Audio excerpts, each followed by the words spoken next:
Welcome everybody to the panel about the emergence of privacy companies, privacy as a competitive advantage. I'm really pleased that yeah, you all seem interested in the topic, and yeah, I would tell some stuff about myself. My name is Schütz. I'm a political scientist, and I'm working for the Fraunhofer Institute for Systems and Innovation Research in Karlsruhe, Germany, and I've been dealing with the topic of privacy and data protection for about the last 6 years. The idea of organizing a panel on privacy companies occurred to me in last February, last year February, when Facebook actually took over WhatsApp, and as a reaction, hundreds of thousands of German WhatsApp users switched over to an instant messaging app called Threema, which offers end-to-end encryption. Within only a week, the small Swiss company behind Threema could not only double its numbers of users, but also double its revenues from selling the app. So for that moment, encrypting your instant messages was really chic and cool, even beyond the typical scene of privacy advocates and tech nerds. So as an example, I got approached by a lot of friends of mine who were normally not really interested in privacy issues, and they asked me, normally I'm a privacy advocate, have you heard of Threema, right? So that really changed my view on that. But what was even more important is that the story of Threema and also the story of the privacy companies we have on this panel is a success story at the moment. So therefore IT industry and startups are starting to realize that you can make some serious money out of putting privacy for the users at the core of your products and services. Yeah, this is the way I basically got interested in this topic, and I started to do research and contacting the people I will briefly introduce to you right now. On the far left, from your side, you can see Marc van Lieshout from TNO in the Netherlands, who is a senior researcher dealing with the societal impact of ICT in various European and national research projects for over a decade now. He has recently finished a study on privacy companies and will present some of the key findings of that study in a few minutes. Furthermore, I'm really happy to introduce you to Phil Zimmermann, who's not only the creator of the by now famous PGP encryption program, but also the co-founder of a company called Silent Circle, which together with Blackphone developed the so-called Blackphone, a bug-proof smartphone that was sold out last year within weeks. This year it is planned to sell around 10 million of these smartphones. At least I read this in a newspaper article, but he can comment on that. Then we have I first introduced Marit, then we have Marit Hansen as a moderator. She's Deputy Privacy and Information Commissioner of Schleswig-Holstein and Deputy Chief of the Independent Center for Privacy Protection, where she is not only involved in regulatory action of the Data Protection Authority, but also in a variety of privacy projects on the national and international level. Another example of a successful privacy company is actually the German startup called Protonet, whose co-founder Ali Jelveh is also with us on the panel. I'm really happy that he's here. Protonet focuses on the production of a home server which enables the user to stay in control of his data. For that reason, Protonet collected via crowdfunding a sum of 1.5 million, even more, but this 1.5 million euros in a world record-breaking time of 10 hours. Then we have Rita Solotova. Unfortunately, Nicolas, who is her boss and who is the CEO of Wickr, the US-based all-encrypted instant messaging service, couldn't come due to urgent matters in the US. Rita, who is Chief Public Policy Strategist, works at Wickr with a past in nuclear security policies. And finally, on the left, you see here, maybe I should step aside a bit, you see Nicolas Dubois, who works for the EU Commission's DG Justice at the unit responsible for drafting the ongoing European data protection reform. And his contribution in this panel revolves around the question as to what the role of the general data protection regulation will play for privacy companies. So I will go over to Marit. Thank you, Philip. So as a moderator, my task is to bridge, and if there are any gaps or nobody's talking, then it's me talking. But I guess you all have something to say, especially those on the panel. They have the first say, and we start with individual statements, very short one, I remind you. If I stand up, it's over. The first one is Marc, and you have some slides. Yeah, thank you. And let's get started. Okay, well, hi, my name is Marc van Lieshout. As indicated, I'm working at TNO, but I'm not also, I'm part of the PI lab, the Privacy and Identity lab, and I will explain some of the findings which we did for a project on the PI lab. This morning I sat a bit over there in the shadow and I tried to attract the attention of the panel, and that showed to be very difficult. So I would presume, Chair, that if there are any questions over there, please take them and please stand up and participate to this. The action plan, it's over there. The action plan privacy is a project we did, the PI lab did for the Ministry of Economic Affairs. And the PI lab is a kind of a cooperation between TNO, which is a research and technology organization in the Netherlands, and two universities, the University of Radboud and the University of Tilburg. And that they somehow grasp technical expertise, legal expertise, social expertise, so let's say the full package. And SEDN is the one who finances the PI lab, and it's responsible for the domain names in the Netherlands.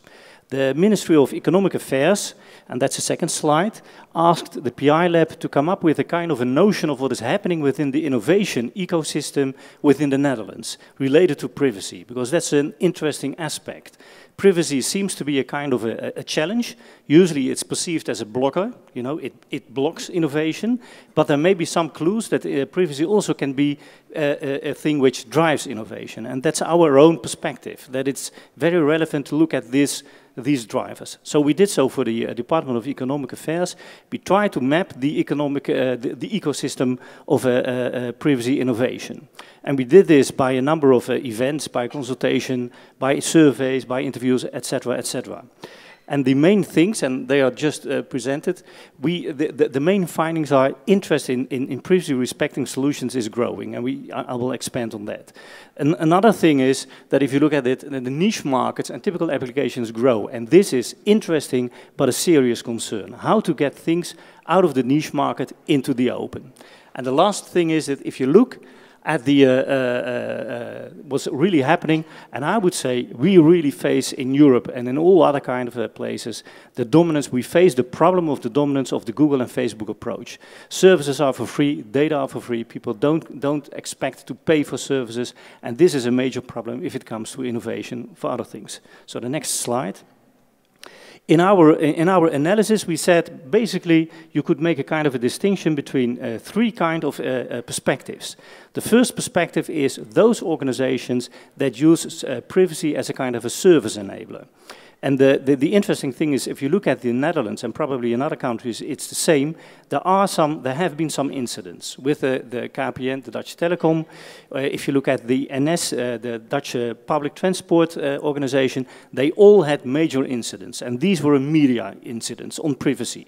They all took the challenge, and they created a business approach in which, for instance, they had privacy officers which directly reported to the CEO, and they changed their business portfolio, and they looked at ways how they could include privacy as a kind of a service enabling, and that's an interesting challenge. That's the first. This is something which can be perceived, but it can be augmented and it can be strengthened. The second part is that privacy is a niche market, and that's what I already indicated. We've got some examples, and they will be introduced. Small, very innovative organizations, and I can give a number of examples. We have one on data vaults, on using CVs, being a kind of an intermediary. We've got one that is aiming at having a key solution for a public key, secret key in a kind of an organizational frame. We've got a company, Synergetics, which offers an end-to-end trust-framed, assured framework. And all these niche organizations, they face the problem of financing. Most of them, except for a few, are still running on venture capital. And for them, the serious problem is how to get out of this, let's say, loophole from the venture capital into a real business case and a real business model.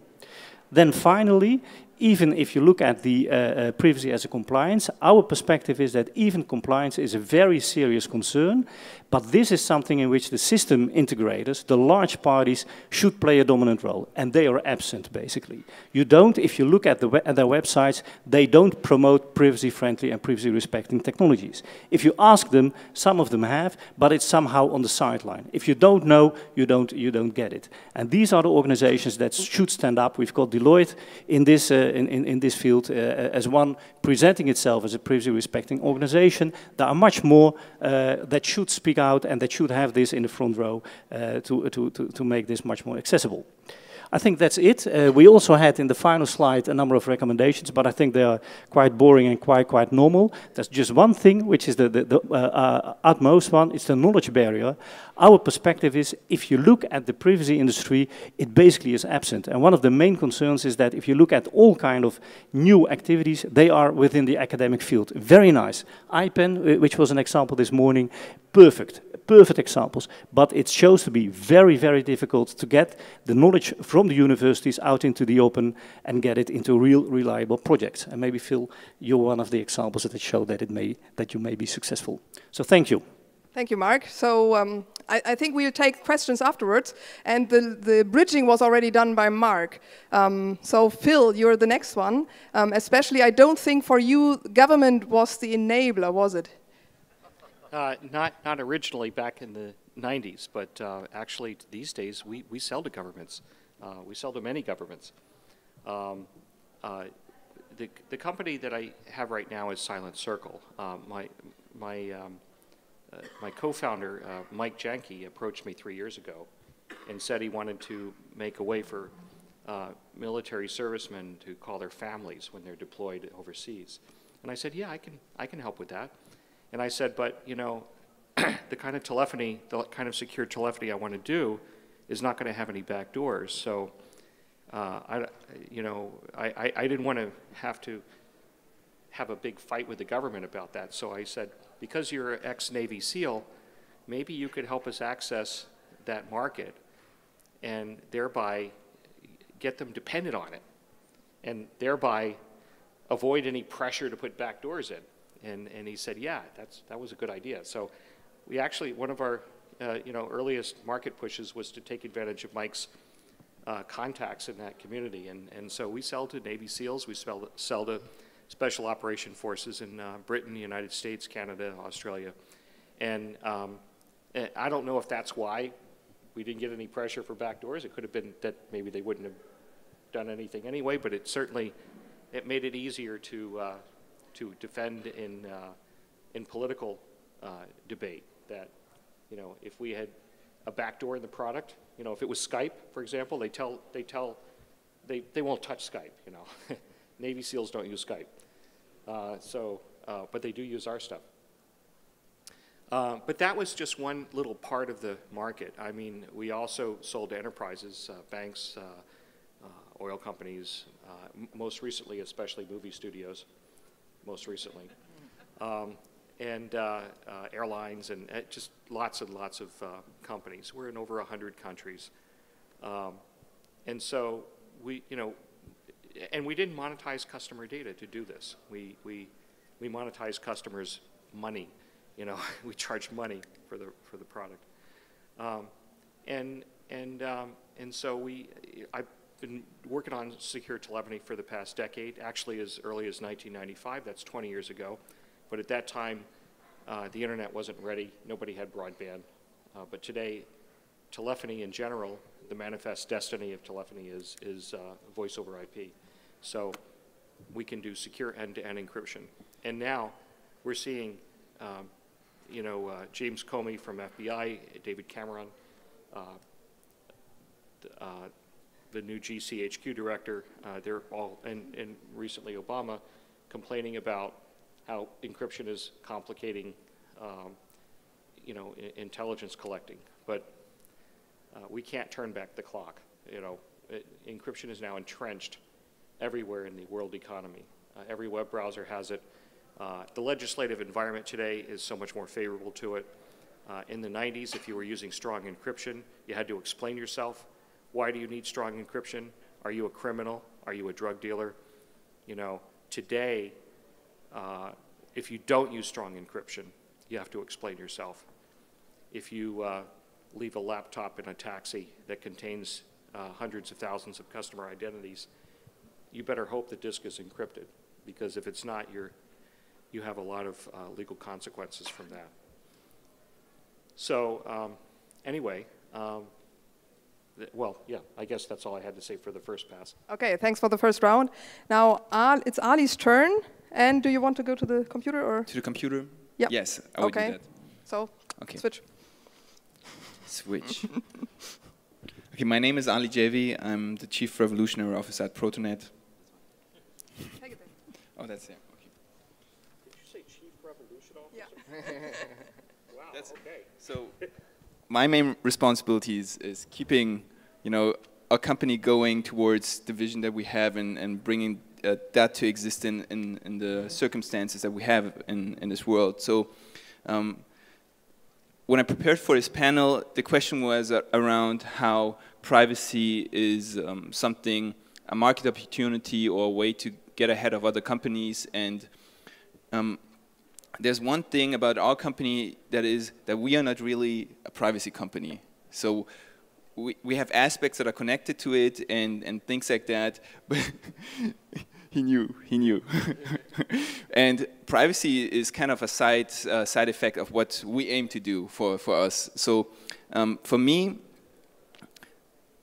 you know, I came up to live in a world where bit by bit I'm giving up my responsibilities and maybe some of the responsibilities that have been given away by my parents or by society in a way that kind of I'm like a side actor, a sidekick to this movie that we call life, in which I go through my neighborhood and I don't care about, you know, the homeless guy on the street because I pay taxes, so my government should be responsible to take care of these things, and how, you know, they're reshaping our neighborhood, and I'm kind of giving away responsibility there by saying that, you know, there are people out there that are going to take care that what's happening is the right thing to do. And I also do that I do that in the same way that with the things that are being done in my name, you know, in overseas countries, all of these things. So I kind of got to a point where what I think is right or what I think is wrong doesn't matter anymore in the world. So it doesn't have a real impact on what's happening. So it's a kind of a loss of control and loss of being like kind of one of the main actors in my life. And at some point I decided that this has to change, and I wanted to have a handle on being like cause in a matter of the changes that are supposed to happen.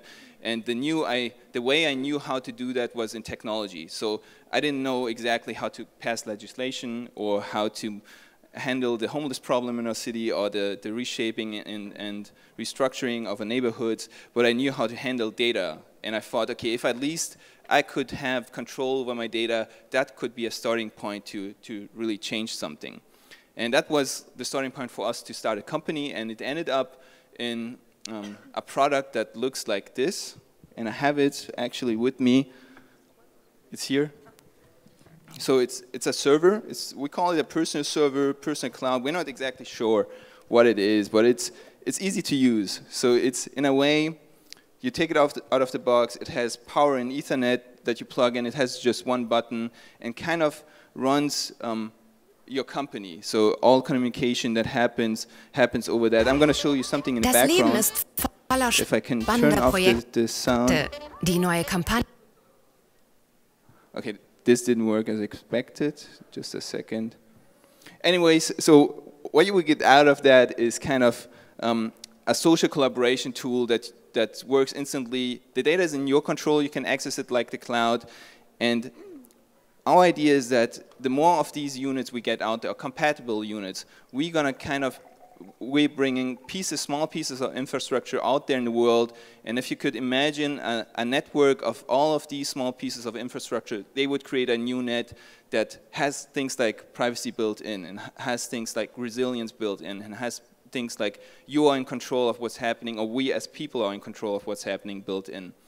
So that's kind of the way that we're connected to privacy. And now the question would be, are we a successful company, and is there a place for these kinds of companies? And I would say a resounding yes, because we've done, you told a little about that in the introduction, we did a crowdfunding, and it was hugely successful.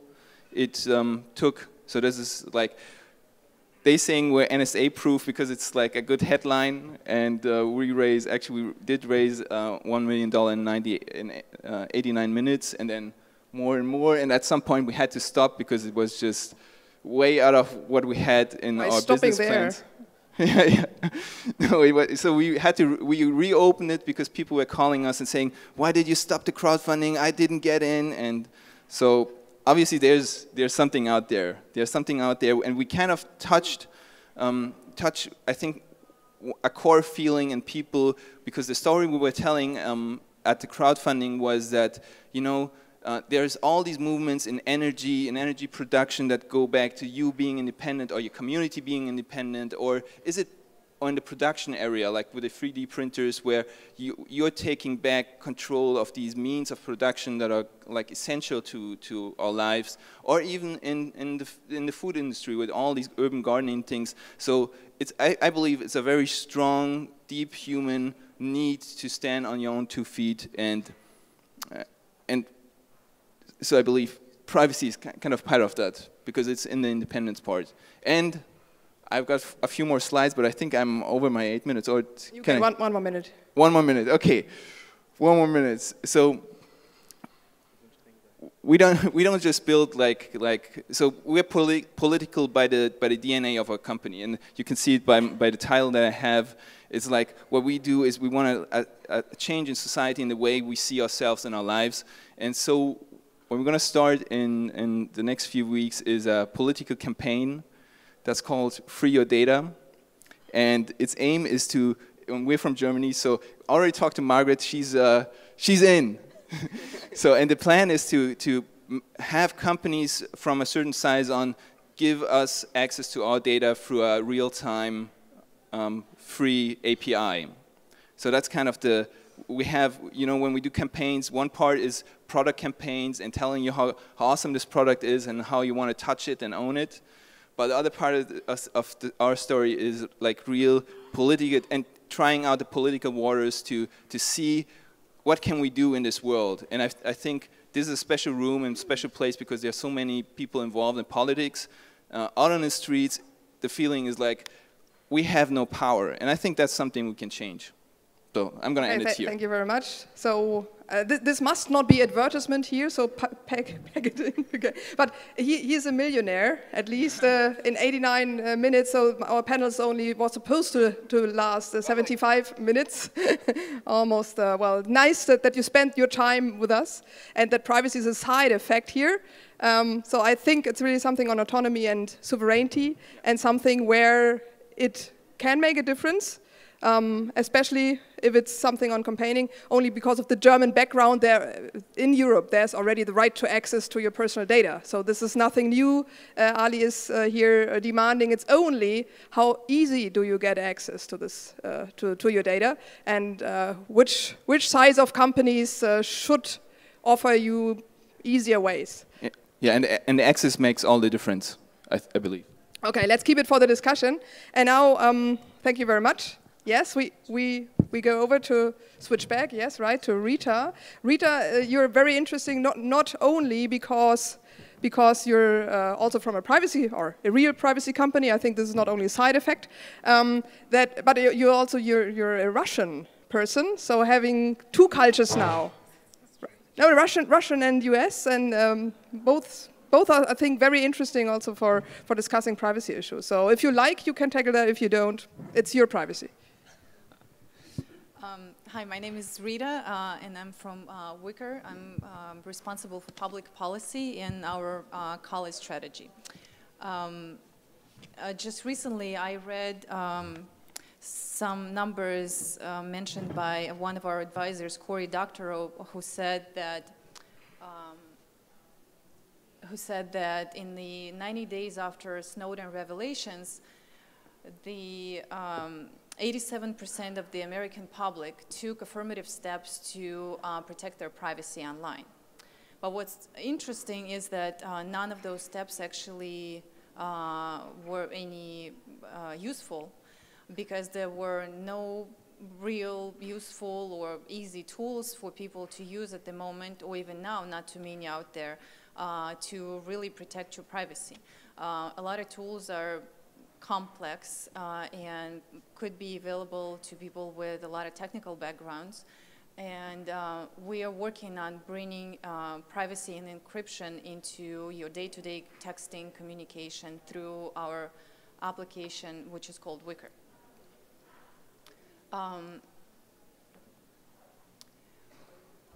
Wickr created to give you and everybody the ability to have those private conversations, whatever they might be about. And we're working to create that tool for journalists who are working in hostile environments, kids, human rights activists, anyone who need those tools and value privacy, because as a company, we believe that privacy is not a luxury, but a human right. And we are a messaging platform that works on iOS, Android, and desktop. It does everything that you would expect from a texting app or messaging platform, which is, group texting, videos, photos, audio, and files that you can transfer safely from your desktop or your mobile devices. Like Ali said, as a bonus, our users get the best security out there for their conversations, whether they want it or not, because this is how the system is built. We do not have any information on our users. We do not collect metadata. We don't know who our users are, who they talk to, how many times a day or month. We, of course, don't have any way to know the content of their communication. One of my favorite features of the product is that it helps to actually sanitize your device outside of the app. So anything that you delete on your device or computer can be sanitized by Wickr, so that it's irretrievable. What we are, in a sense, is a transporter of gibberish. We don't have anything in the clear because it's an end-to-end encryption. We don't store anything, like I said, and we also have a bug bounty program, which is designed to encourage security research, so that we stay up to date and really are sort of challenged all the time as to how we treat our users and maintain their privacy and security.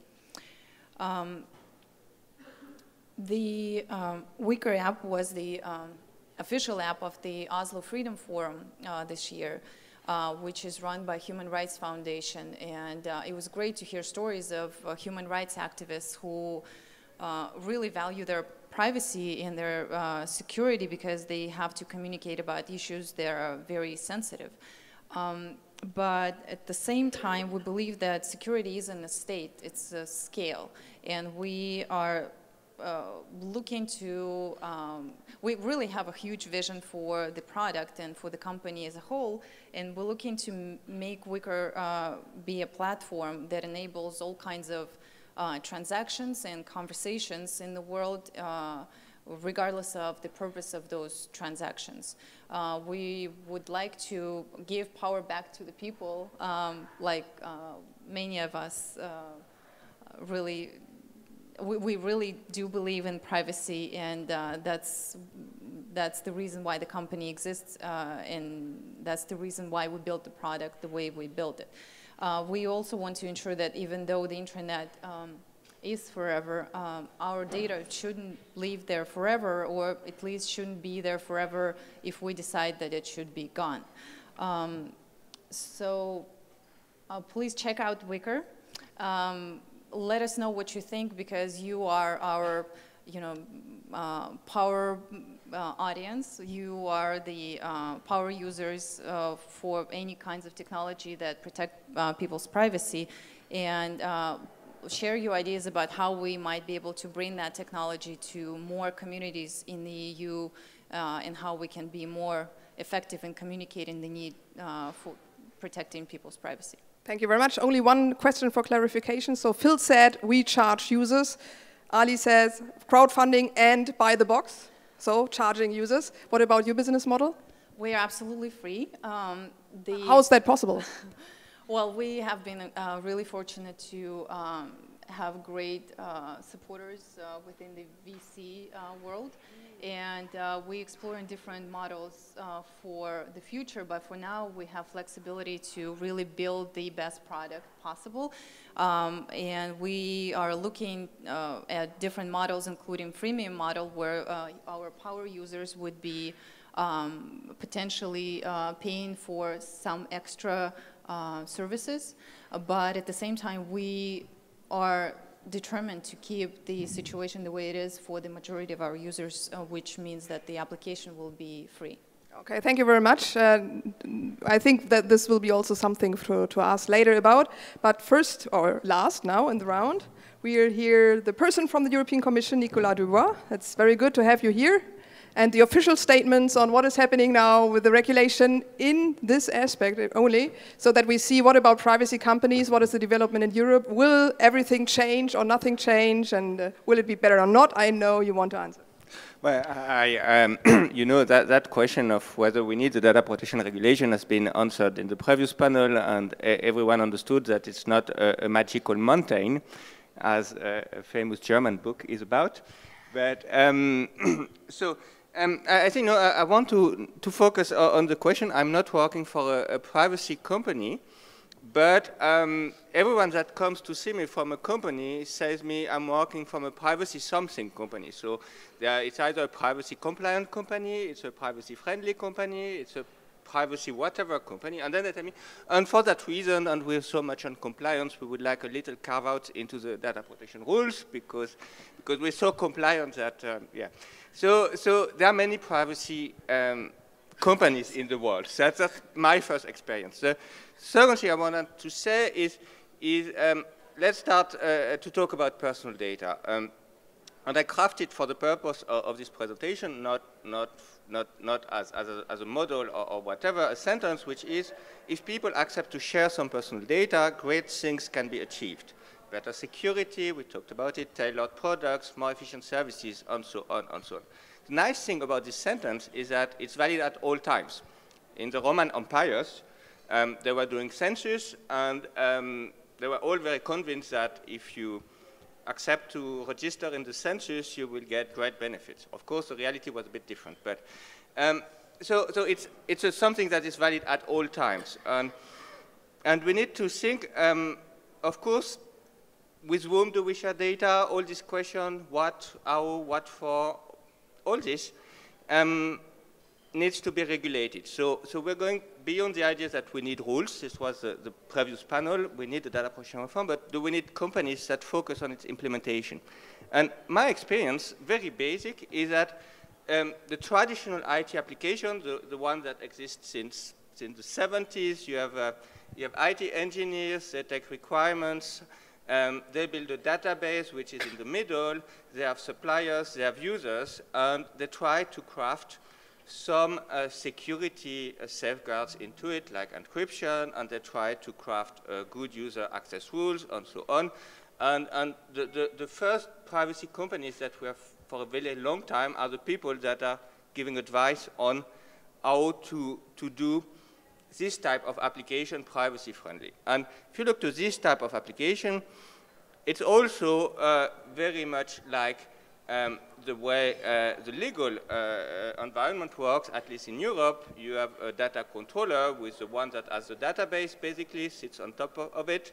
He has a certain set of rules. He has some contractors from the IT industry that have certain obligations. And you have a data subject, which is a user in the language of the IT engineer. So we're similar similar perspective, and a lot of business is going on about this. When you go to this conference, to the IAPP conference, many people have been advising on how to make this work. And it looks simple, but in reality, it's very soon very complicated, so there's a lot of work to be done. So a lot of privacy companies are just that, lawyers advising about how to make this work. Then if you move to more recent developments, and to companies that are a bit like the ones we have on this panel that don't come that often to my office, but still, you have people who tell you, yeah, but all this interesting, but we don't need this central database that we were talking about in the past, because it's very expensive to build, it's costly to maintain, and it's always outdated. So we only need bits of data that are associated to pseudonymized identifiers. But this we need all the time, because we only take a little bit of personal data, but all the time, and it's much more efficient than building this taxpayers database, which the state can maintain up to date, but when you're a smaller company, you cannot.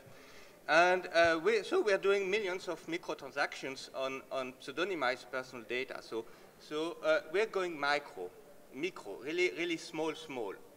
And because we're going so small, it's difficult to have a formalized interaction with all data subjects. And so all this gives a different picture of the good old IT environment. And an example, a simple example, there are some websites that set like more than 1,000 cookies when you just log to the front page. So you have 1,000 microtransactions on personal data that take place just when you see the front page. And of course, there's something to be done about that. And what can we do? So I think there's something to be done about that in the engineering. There's something to be done about that in how to advise. So we're still in that model of advising on privacy. A privacy company can be and there's also what we will enable in the data protection reform on this aspect. And what I want to say is that the data protection reform works with the old model, because the principle of the data protection directive are still working, but it's also work with a new model I just explained, on which some people may have doubts, but which is a reality today, because it introduces a risk-based approach, so it obliges to do risk assessments that are more detailed than what on more focused on where the issue are than what is currently foreseen by the current law. It includes stronger provision on security, it includes provisions on pseudonymization, and it includes a lot of ex post aspects, like looking to after the system goes on. Too long, no? 2 more minutes? No, I'm going to be one. So it looks to ex post versus ex ante.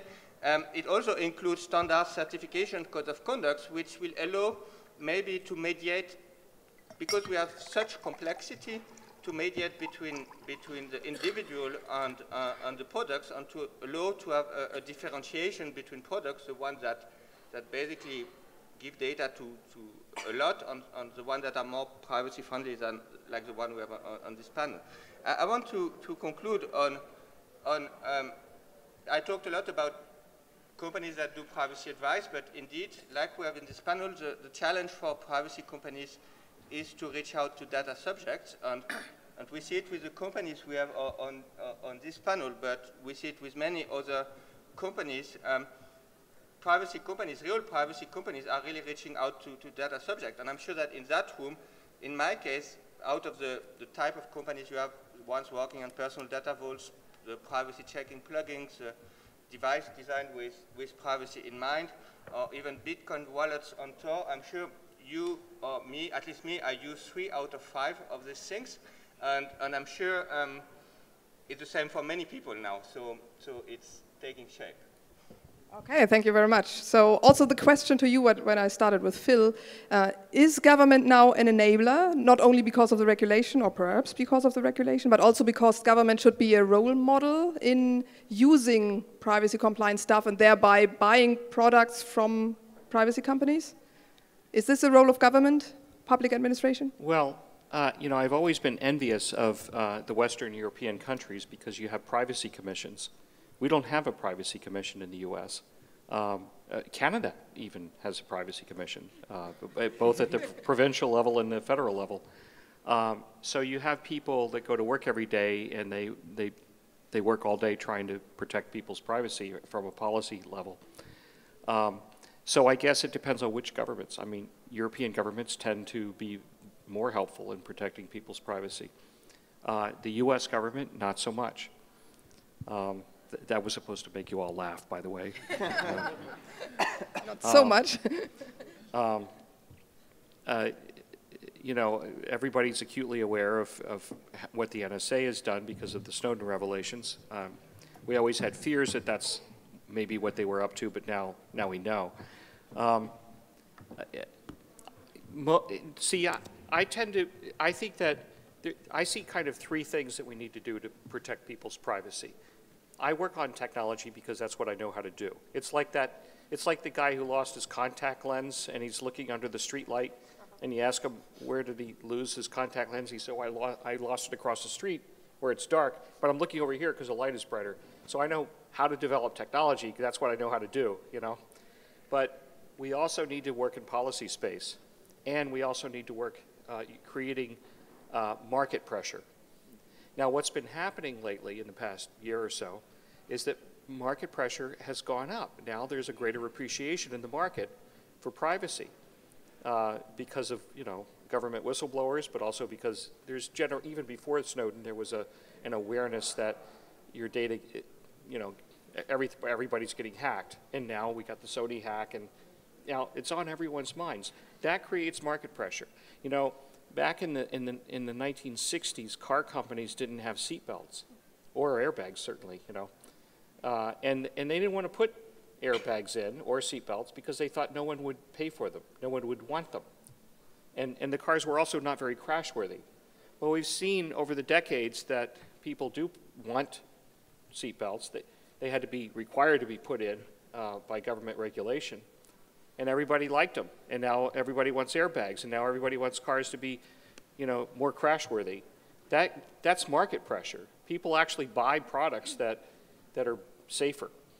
So I think that, you know, we need to create that market pressure by public education, by, you know, world events, by, you know, the Sony hacks, the Snowden revelations, the, you know, creating the spreading social meme about this.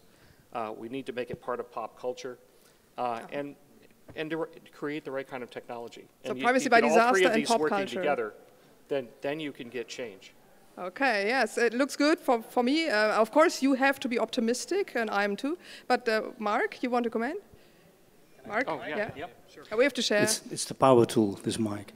Well, just to continue on this, just one observation. If you look in the Netherlands, and again, it's a restricted view, but I really presume it's similar in other countries, then you really see a kind of a maturing of the juridical consultancy organizations, and they really take off because there are quite a lot of issues and questions posed by a number of firms and by organizations that deal with how to be compliant.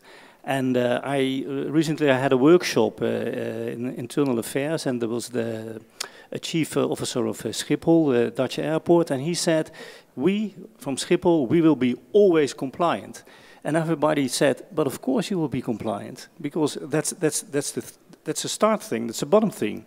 It's not so much more about being compliant anymore, though this is very difficult by itself, but it's much more how do you engage on top of this being compliant. And I think this is where the analysis of Nicolas steps in as well.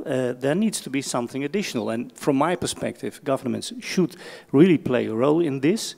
We did a project, and that is something together with Fraunhofer as well, on prisms, in which we had a check on the security industry and the privacy industry in the Netherlands, or in Europe. And then it shows, if you would ask people, how does the security industry look like in Europe? Everybody can mention the big players, where they are, how they lobby, what the kind of political perspective is they have. And then you ask, where is the privacy industry in Europe? And nobody knows. There is no specific privacy industry in Europe. Europe. And it only starts to arise, to come up in some respect. And we need this multi-layered approach, which I discussed, which was argued as well. So perhaps you envy the US with more privacy companies? So Phil envies the DPA countries?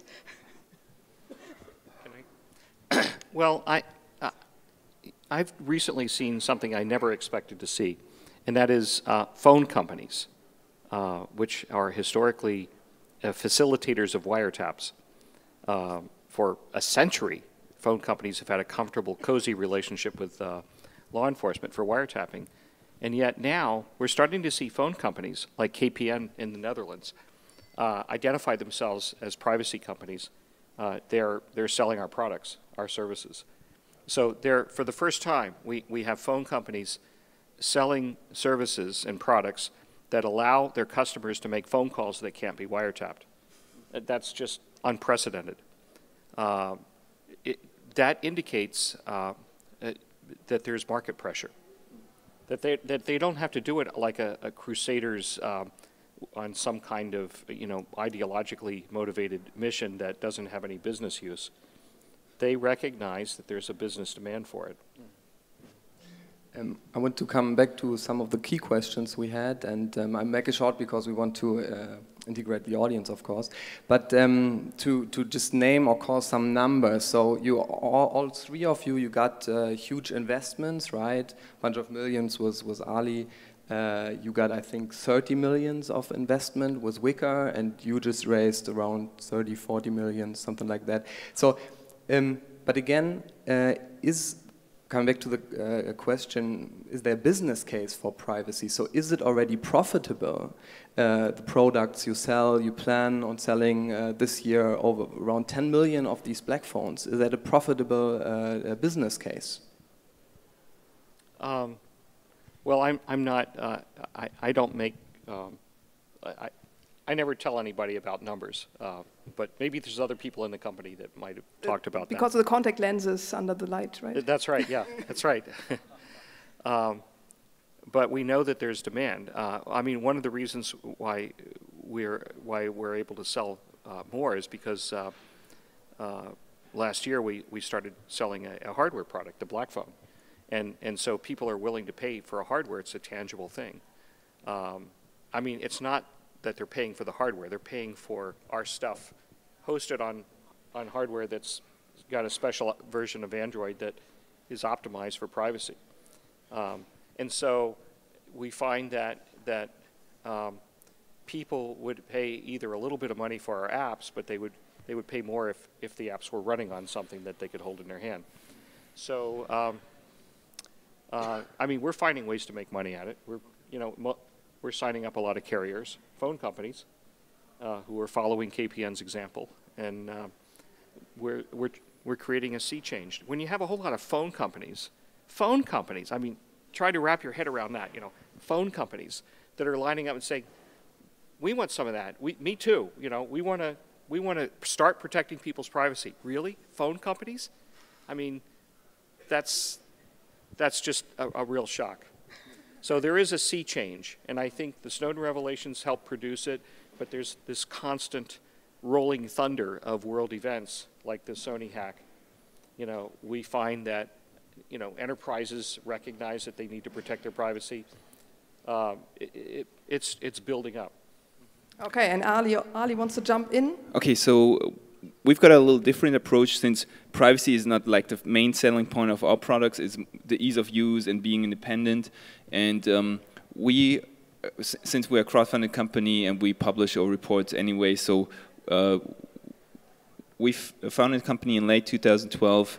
We made 250,000 in 2013, and we made over $1 million in last year. So we see a big rise in that. Obviously, the Snowden revelation had to do a lot of, did a lot of bad for democracies, I think, but a lot of good for businesses in that space. And we can see the same thing as Phil, selling a hardware product that is a way to earn a good margin on these things and to be able to continuously make them better and develop and stuff like that, which you have to do because people expect this same kind of ease of use as they have from other products. So when I downloaded Wickr, and I expect it to work as my other messaging apps. That's the only way these things can work. So that one's a huge challenge. So everybody's doing the bridging themselves. So it's Rita. Thanks. We absolutely see the business potential in developing privacy-focused technology, and absolutely that Snowden revelations, Sony hack, and many others help to make the case to businesses to look at our technology, for example, as a way to protect their transactions, because if you think about it, any financial transaction that goes between banks, for example, is a message, right? So if our technology can be used to secure that transaction between point A and point B, there is a potential for partnerships for companies like us. But at the same time, what I am really fascinated by is that hacks into personal content, like for example Jennifer Lawrence leak, with photos from I believe it was iCloud or something like that, really makes the point about how the technology can be used for personal protection, because we cannot, people say we don't have anything to hide, so why would we use encryption technology for personal, communication? But at the same time, we all do have private, intimate conversations that we don't want to end up on the front page of a newspaper. And in the case with Jennifer Lawrence or other popular, figures like that, it really hits that pain point that I think is it resonates with any one of us in the audience. So we really need the disaster messages. We need a lot of storytelling. Storytelling, okay. Yeah. Marc. Maybe that fits.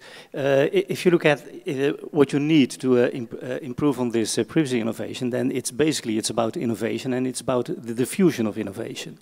And if you look at the diffusion of innovation, then basically what you say, it's a matter of variation and selection as a kind of a very basic approach. And in the terms of the variation, what you typically need is quite a lot of companies such as the one on the table and many, many more that provide for the variation, and the market will do the selection, and then of course it comes to the kind of market powers which are within the selection. What I found particularly intriguing is the fact that the GDPR, the coming regulation, offers a kind of a very interesting innovation stimulus, which is the privacy officer, which will be obliged for a specific number of firms which deal with a specific number of data records or data subjects that needs to be sorted out. And it is expected that these privacy officers, I'm not sure, but I thought the figures were about 10,000 additional privacy officers in Europe, which may be needed, which is an enormous amount. And what we should not have is that all these privacy officers only have a legal background, because then the innovation perspective of these privacy officers will be wasted in a sense. I'm sorry to say so, but if you look at the experience in the Netherlands again, then my perspective is that the privacy officers which are now active in a number of organizations are what you might say the critical generation. These are the guys and the girls that have been educated in the institutes with a critical privacy perspective, and they participate on the level of the CEOs. And this by itself, I would say, is an enormous driver for innovation, for a kind of an uptake which could help in promoting this privacy industry in some sense. But then you need people who are aware of the legal constraints, but do have some kind of notion of the business aspects, and maybe some notion of the technological aspects as well. And that poses a number of issues as well, and challenges which are quite interesting by themselves. Okay, I'd like to open up the questions now to the audience as well. Are there any? Oh yeah, there are several. Please, people with the microphone, could you help? Let's first have 3 on the left side here, and then another round with the right side. Also, I see 2 now. 1 more, 3 more. Okay, 3 and 3, right? Thank you. So, if you guys in the back sat closer to the front, you'd get called upon more. Please say your name if you like, and your affiliation or role. Okay, so my name is Jean-Pierre Hugo from EPFL Switzerland. I find this discussion fascinating. It's great to see the evolution in this area. Now, about the topic of the panel itself, companies mean, you know, competition and a struggle towards quality and a kind of Darwinian process by which the best products are going to prevail and become adopted. Now, the problem is that comparison by end users is extremely difficult because we have problems to quantify privacy and to quantify the quality, and we know it's multidimensional. So I'm wondering if the panel would be willing to respond to this concern, is that how is it the case that market forces are really help and lead to, let's say, to the most healthy and to the most convincing products? Thanks, a very good question, but we take the other two first. And you will think already about your answers. Everybody has the chance to answer, right? But only after we have taken the three here.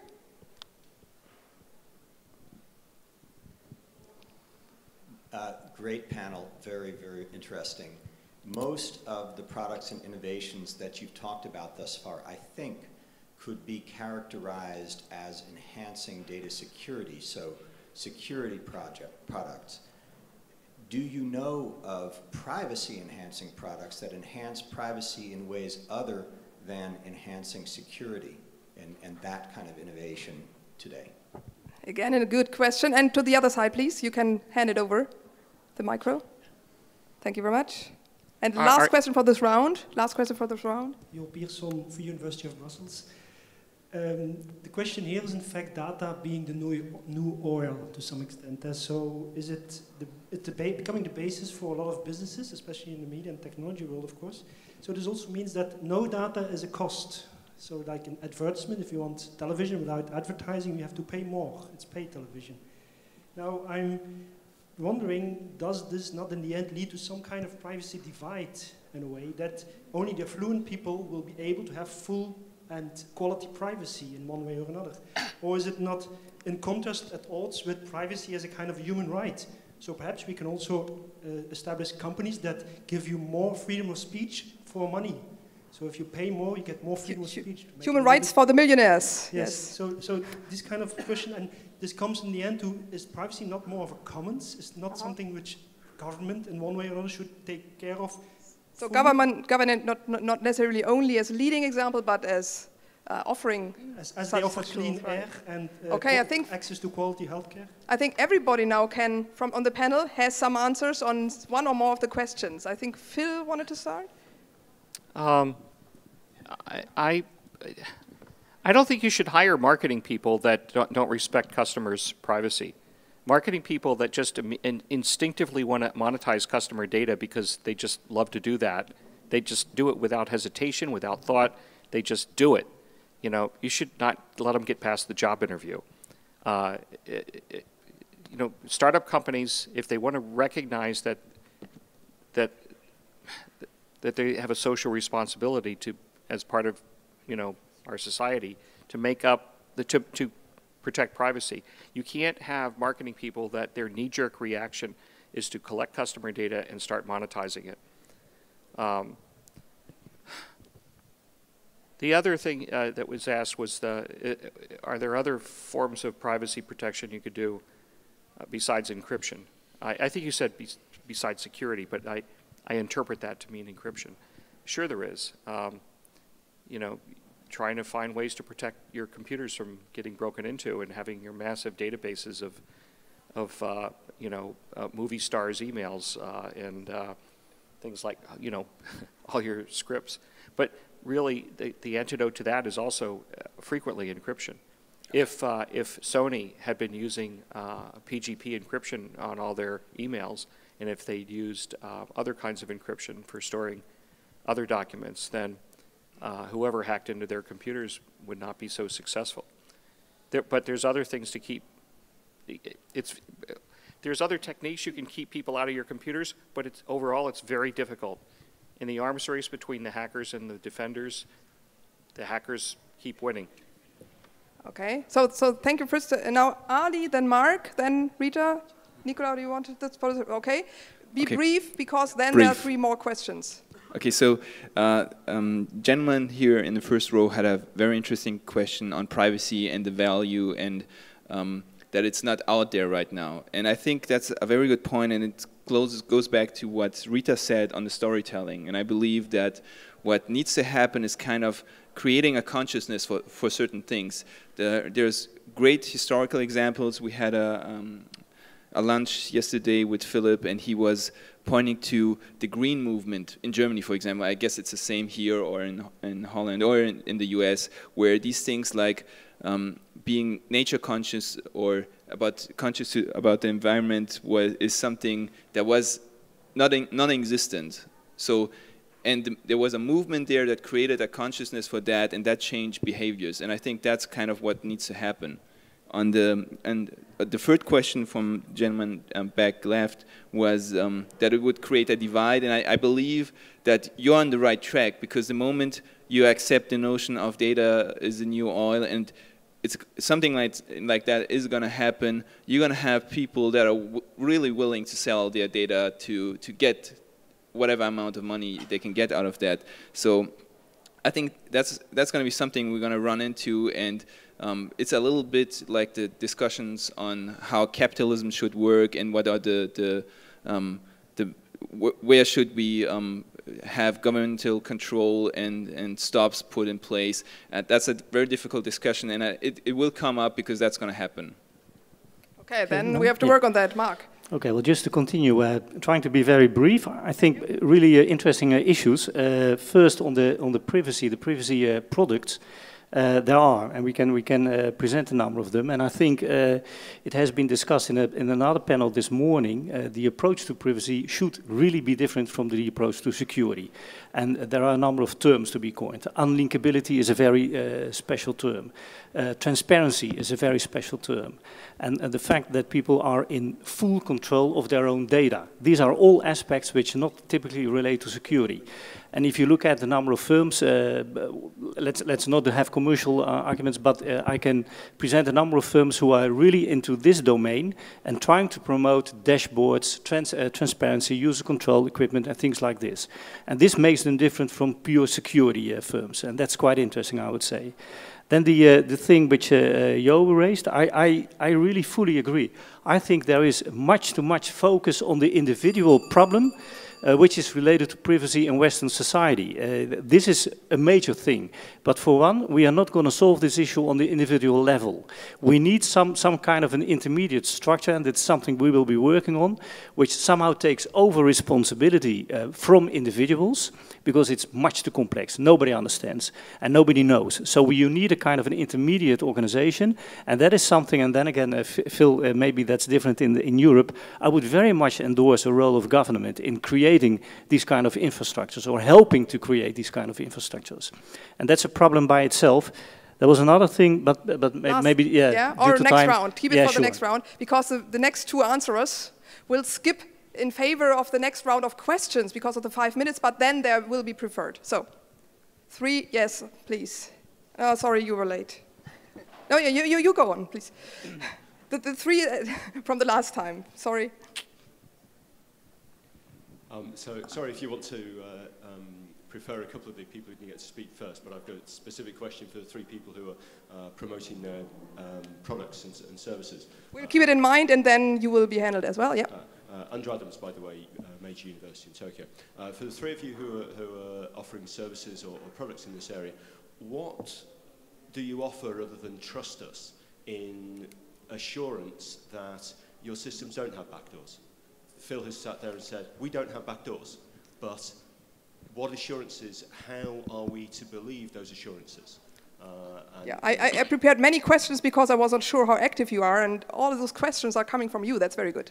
Yeah. Okay, so from Ulm University, I want to come back to a statement that Phil made about the car industry, and you would buy cars because of safety features, and I would actually disagree here because I work a lot with car industry. Actually, people buy cars because they have shiny leather seats and not because they have safety mechanisms. That's a bonus. And I think the same is true for privacy. you buy, for example, Ali's box because it's cool, it is useful, you want to have it in your living room, and then it's privacy. So you have to focus on the functionality and you have to add privacy. Perhaps for some, there might be different target groups. And the last question, yes. Yes, thank you. My name is Michael Hermann. I'm from KU Leuven. And my question is, I really appreciate this panel. And my question is regarding open source. And I'm very astonished that this hasn't come up yet. So my question is, if we want to have a sustainable business on protecting user data, does this mean we cannot have open source? Or should it be open source? And I think this is a follow-up question on the first question. And I'm very interested in hear the opinion of the panel. Thank you. Very great questions. I'd like to answer two of those questions, which are really kind of similar. You know, every project I've ever been involved with in crypto has always published the source code. In fact, the tradition of publishing crypto source code, I think I started it in 1991 with PGP. I think you really should insist that when you use crypto software that the source code is published. All of our source code at Silent Circle is published. Any source code that touches your content, we publish that source code. You can actually download the source code and compile it and build it yourself if you feel like it. You know, in fact, I have a good friend, Nicolas, who runs Wickr, and she couldn't be here today, but I've often tried to encourage Nico to publish her source code too. And I trust Nico not to put any backdoors in because I know that she shares my values. But sometimes, you know, you make mistakes, and it's good to publish source code because maybe somebody will find a mistake in the source code. You should always insist on that. Thank you very much. And now it's Nicolas, Rita, Ali, and then Marc. Sorry, it's then Philip.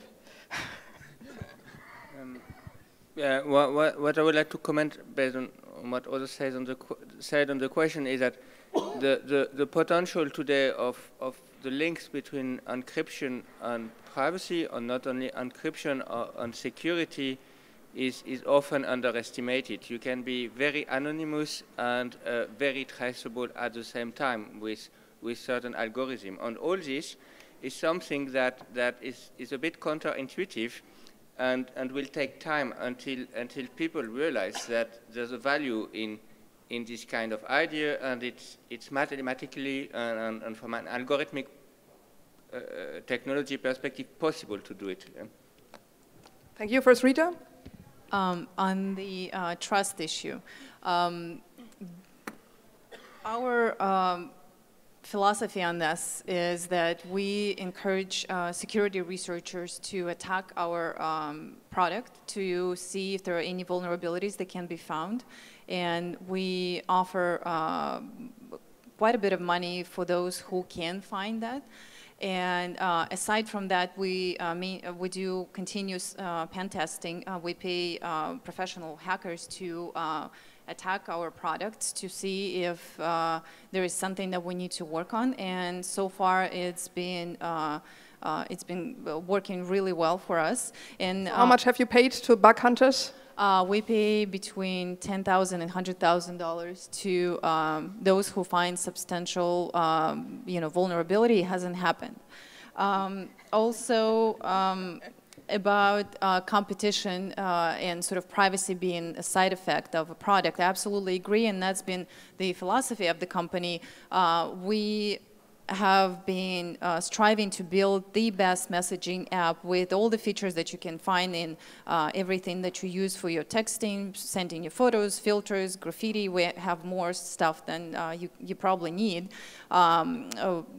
And privacy comes as a benefit, and we believe that our users will stay with us exactly for that reason, because privacy and security sort of framework that we created would keep those people feel like they are safe and secure using our products. Okay. It might happen in the future. At this point, we feel like we're doing enough in order to, build the product, but also ensure that it's safe. Yeah. For bug hunters, might be easier. Yeah, right. Okay, Ali. Okay, so on those same issues, for us, it's something, we stand for something, and you buy our products either because you like the functionality and the ease of use, or or a combination of those, because you also want someone out there to stand for that in which you believe, and that's kind of, there is a human trust relationship that you'd have to have. It's like with those that are fighting against atomic energy, or those that are fighting for animal rights, and those are things people stand for, and we stand for your independence, and that's kind of in the vision that we have is to see a world where in the end we are not needed anymore. So for us, the source code is open on the box, so you can do whatever you want with it because it's yours. We want you to have it and you to look into it, understand, and do whatever you want with it. You can sell it as a product. That's maybe at some point you might even be able to do that, but that's at the moment you can do whatever you want with it because it's yours, and also with the hardware.